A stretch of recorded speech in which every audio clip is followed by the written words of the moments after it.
Halo guys, jumpa lagi sama gua Bang Hen 99 Channel. Dengan masifnya pertumbuhan eceng gondok di Sungai Selor dan Sungai Buaya ini menyebabkan kedua badan sungai ini tertutup rapat oleh pertumbuhan eceng gondok maupun rumput-rumput liar lainnya, sehingga mengakibatkan masyarakat khususnya para nelayan sama sekali tidak bisa melakukan aktivitas guys. Agar supaya kedua sungai ini yang merupakan ikon Tanjung Selor sebagai ibu kota Kabupaten Bulungan sekaligus sebagai ibu kota Provinsi Kalimantan Utara tidak terlupakan, dilirik dan menjadi perhatian oleh Pemkab Bulungan maupun Pemprov Kalimantan Utara, maka pada tahun 2019 silam komunitas Gaulba sebagai wujud rasa kepedulian terhadap lingkungan khususnya terhadap kedua sungai ini bersama Polda Kaltara melalui Bapak Jainal Arifin Paliwang yang saat itu sebagai Wakapolda berinisiasi untuk melakukan giat kerja bakti massal dengan melibatkan semua komponen baik di tingkat Kabupaten Bulungan maupun di Pemprov Kaltara guys. Sebelum rencana kerja bakti massal yang terbilang sangat berat ini dimantapkan dan dilakukan pada hari H, Bapak Jainal Arifin Paliwang yang saat itu menjabat sebagai Wakapolda Kaltara bersama komunitas Gaulba dan masyarakat setempat melakukan survei TKP terlebih dahulu guys, guna mengetahui pendangkalan yang terjadi di kedua sungai ini, Sungai Selor dan Sungai Buaya yang notabene merupakan sumber baku air PDAM bagi masyarakat Tanjung Selor akibat pertumbuhan eceng gondok yang masif ini.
Posisi gua sekarang berada di atas jembatan Meranti yang terbentang kokoh di atas Sungai Selor dan Sungai Buaya. Sungai Selor ini selain merupakan ikon Tanjung Selor dan juga memiliki nilai sejarah yang panjang bagi Tanjung Selor sebagai ibu kota Kabupaten Bulungan, dan saat ini pula alhamdulillah sekaligus sebagai ibu kota Provinsi Kalimantan Utara. Jarak sungai ini dengan kantor gubernur nggak jauh guys, hanya 400 meter aja. Begitu pula dengan kantor DPRD Provinsi dan DPRD Kabupaten Bulungan, cuma 200 meter guys. Seingat gua 23 tahun lalu, tepatnya tahun 1998 ke belakang, kondisi sungai ini sangat indah, bersih, jernih airnya, dan banyak dihuni ikan dan udang besar. Bahkan masyarakat Tanjung Selor pada waktu itu sering meluangkan waktunya untuk memancing di kedua sungai ini.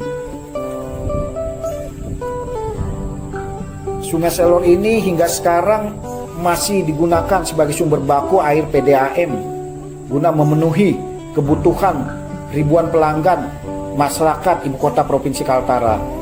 Dahulunya kedua sungai ini sering digunakan sebagai akses transportasi bagi masyarakat Tanjung Selor dalam melakukan aktivitas kesehariannya. maupun masyarakat yang datang dari hulu-hulu Sungai Kayan dan merapatkan lombutnya di kedua sungai ini, guys. Namun kondisi Sungai Selor dan Sungai Buaya saat ini bisa dibilang sangat-sangat memprihatinkan, guys, karena telah dipenuhi tumbuhan eceng gondok yang tumbuh secara masif, seakan tidak bisa dikendalikan. Jika hal ini dibiarkan, besar kemungkinan lahan sungai ini akan dikuasai oleh oknum-oknum masyarakat, dan yang dikhawatirkan lagi akan hilang dalam Google Map Tanjung Selor. Sebenarnya 1,5 tahun lalu, tepatnya tanggal 3 September 2019, komunitas Gaulba bersama Bapak Wakapolda Kaltara saat itu sebagai inisiator menggagas kerja bakti massal di Sungai Selor dan Sungai Buaya yang melibatkan unsur TNI Polri, dinas instansi vertikal baik provinsi maupun kabupaten, OPD provinsi, OPD kabupaten, organisasi, komunitas, dan komponen masyarakat lainnya, berjumlah 1.000 orang dan melibatkan 60 ketinting. Alhamdulillah, guys, saat ini Gubernur Provinsi Kalimantan Utara Bapak Jainal Arifin Paliwang melalui Dinas Pekerjaan Umum, Penataan Ruang, Perumahan dan Kawasan Pemukiman menggandeng Korem 092 Maharaja Lila melakukan giat normalisasi kedua sungai ini. Apa Pak, ikan nggak? Oh, belut. Pengerjaan normalisasi Sungai Selor dan Sungai Buaya sepanjang 3 km ini menggunakan eskavator amfibi, guys. Menurut informasi dari masyarakat setempat bahwa pengerjaan normalisasi kedua sungai ini baru berjalan 5 hari, dimulai sejak tanggal 7 Agustus 2023.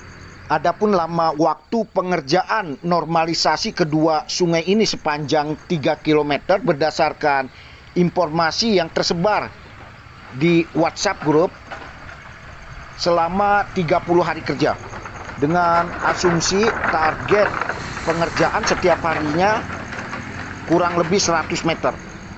Dan berdasarkan pengamatan di TKP, memang sepertinya normalisasi sungai ini sudah hampir sepanjang lebih kurang 500 meter, guys. Adapun kedalaman pengerukan pada normalisasi sungai ini, jika kita perhatikan, kemungkinan kurang lebih 2 meter.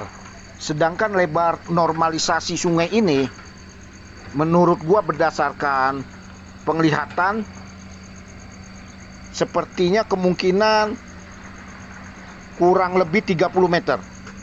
Dan lebar pengerukan normalisasi di titik awal atau di muara dekat Sungai Kayan yang terlihat tadi, sepertinya kemungkinan lebih kurang 50 meter.